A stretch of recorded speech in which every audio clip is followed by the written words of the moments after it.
Hello বন্ধুরা, দুপুরে ব্লগে চলে এলাম। দেখো এখানে চচ্চড়ি করেছি ফুলকপি বেগুন দিয়ে আর উচ্ছে দিয়ে, মাছের তেল দিয়ে, ডিম দিয়ে একসাথে চচ্চড়ি হয়েছে। একটু পেঁয়াজ ফোড়ন দিয়েছি, ফোড়নে পেঁয়াজ ফোড়ন দিয়ে করেছি। আর এখানে দেখো ঝিঙে পোস্ত করেছি,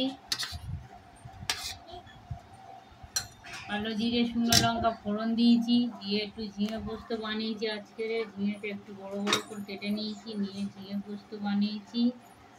তোমরা এরকম করবে, করে গরমে খেয়ে দেখবে, ভালো লাগবে। গরমে হালকা হালকা সবজি খাবে।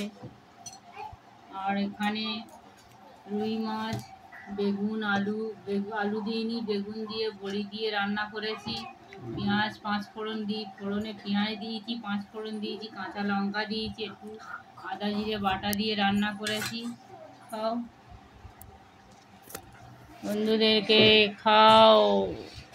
দেখো কেমন হয়েছে, বন্ধুরা খাচ্ছে দাদা ভাই। তেতো দিয়ে খাচ্ছে, তেতো খেতে ভালোবাসে না, তাও খাচ্ছে। দুপুরের এই খাবার হয়েছে বন্ধুরা।